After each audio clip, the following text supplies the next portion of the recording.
आप एक फॉर्मूला इससे और बना सकते हैं।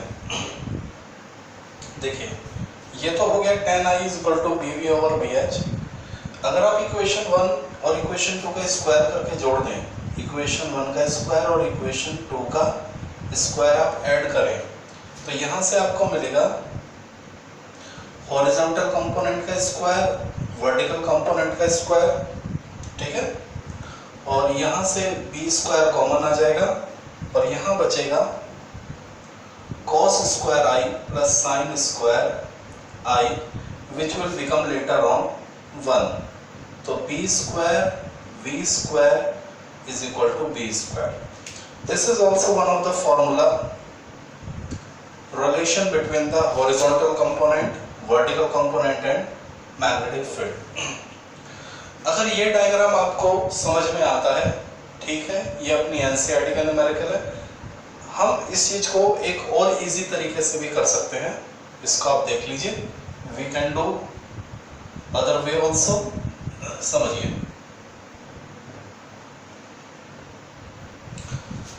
प्यारे बच्चों, ये हमने एक प्लेन कंसीडर किया। कैसा प्लेन बताइए? How many plane we have? इसको हम बोलते हैं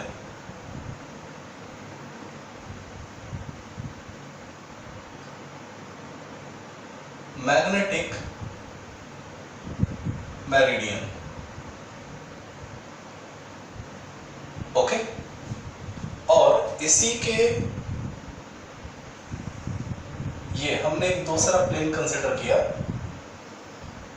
मैं इसको बोलता हूं geographic meridian.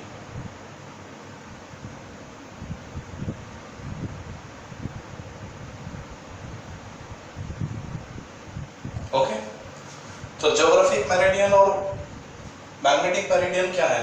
They are the plane. Geographic meridian ऐसा प्लेन जिसमें ज्योग्राफिक एक्सिस होती है, मैग्नेटिक मेरिडियन ऐसा प्लेन जिसमें मैग्नेटिक एक्सिस होती है। तो प्यारे बच्चों, इन दोनों के बीच का जो एंगल होता है उसी को हम बोलते हैं मैग्नेटिक डिक्लिनेशन। देखिए, the angle between magnetic meridian and geographic meridian is known as magnetic declination. Okay, अब हमारा मैग्नेटिक मेरिडियन देखिए, यहाँ इसमें क्या होगी? मैग्नेटिक एक्सिस अर्थ की। चलिए, हमने क्या किया, एक कंपास लिया, मैग्नेटिक कंपास हमने इसमें कहीं भी रख दिया, मैग्नेटिक नीडल रखा हमने कहीं भी। सपोज कीजिए ये हमने इसके अंदर मैग्नेटिक नीडल रख दिया, तो ये मैग्नेटिक नीडल क्या करेगा? It will represent the direction of magnetic field. ये जो मैग्नेटिक नीडल है ये क्या करेगी? मैग्नेटिक फील्ड के डायरेक्शन को रिप्रेजेंट करेगा, ठीक है। चलिए, अब ये जो लाइन है, ये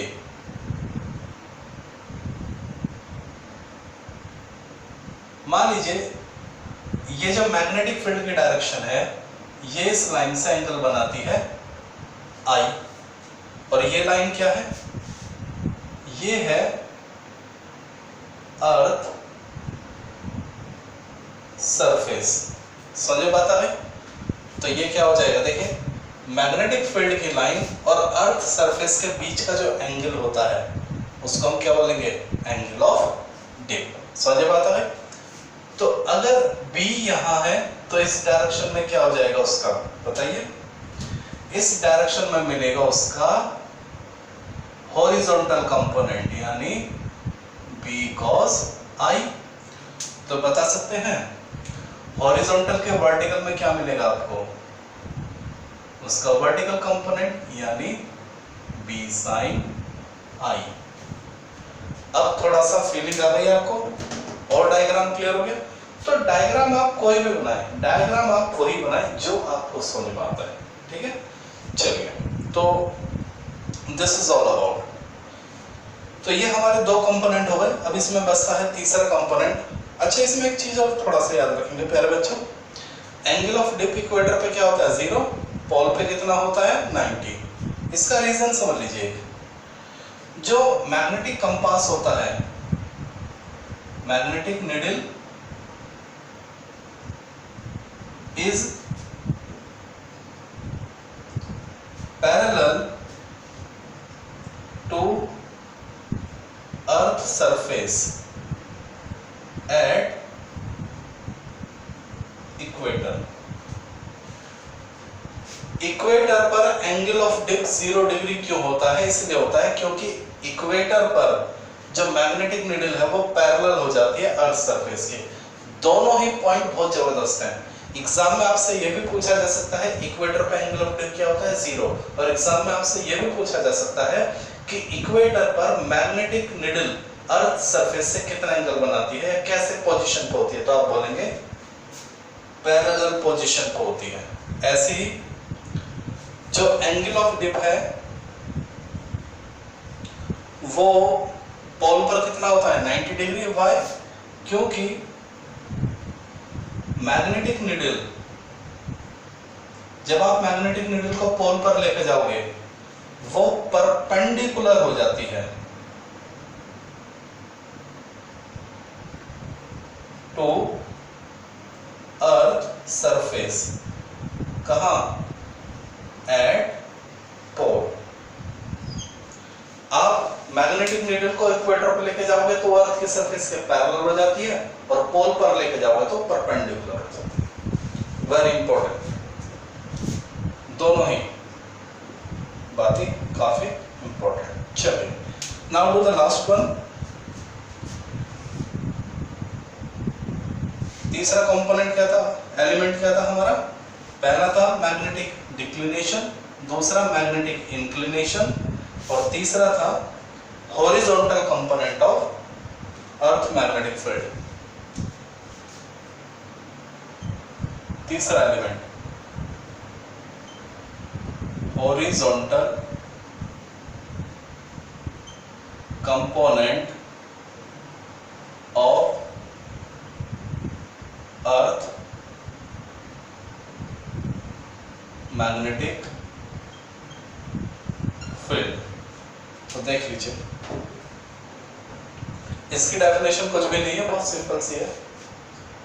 मैग्नेटिक फील्ड की वैल्यू अर्थ की सरफेस पर जो होती है वही उसका क्या कहलाता है? Horizontal component.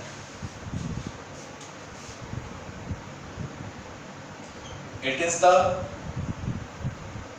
Value of magnetic field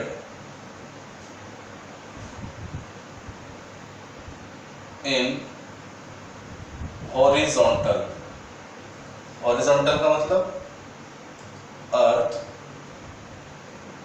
surface. बहुत सीधी सी बात है, ठीक है। सरफेस के पैरेलल जो मैग्नेटिक फील्ड आएगा, सरफेस के पैरेलल जो मैग्नेटिक फील्ड आएगा वही क्या कहलाएगा? Horizontal component. तो ये प्यारे बच्चों 3 बातें जो आपको पता होनी चाहिए। 1 मार्क्स में कोई से भी पूछ ली जाती है। वैसे तो जो सेकंड वाला है वो ज्यादा इंपॉर्टेंट है, और कई बार 3 मार्क्स में पूरा अपना आप में क्वेश्चन आ जाता है, एक्सप्लेन द मैग्नेटिक एलिमेंट। चलिए,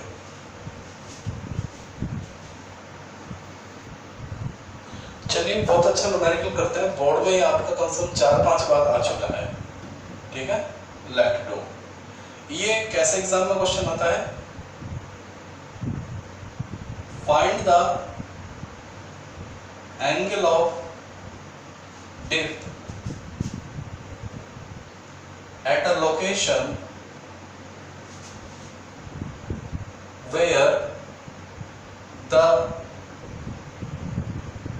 horizontal and vertical component of earth magnetic field are equal. Very easy and most important. Board में 4-5 बार ये 1 मार्क्स में 2 मार्क्स में आ जाता है क्वेश्चन। तो देखिए सिंपल सा सॉल्यूशन है इसका। सबसे पहले तो आपको गिवन क्या है, उसने आपको वर्टिकल और हॉरिजॉन्टल कंपोनेंट क्या इक्वल दे दिए हैं। अब आपके पास फॉर्मूला क्या है, एंगल ऑफ डिप का फॉर्मूला क्या है, tan i is equal to bv over bh, vertical component upon horizontal component. अब चूंकि ये दोनों क्या इक्वल है तो क्या आ जाएगा, कैंसिल आउट हो जाएगा, 1 आ जाएगा। चलो bv की जगह रख दिया bh, tan i is equal to 1, tan i is equal to tan 45, 1 किसका होता है, tan 45 की वैल्यू होती है तो 45, ठीक है। तो जहां हॉरिजॉन्टल और वर्टिकल कंपोनेंट इक्वल होंगे वहां पर एंगल ऑफ डिप कितना होगा, 45। चलो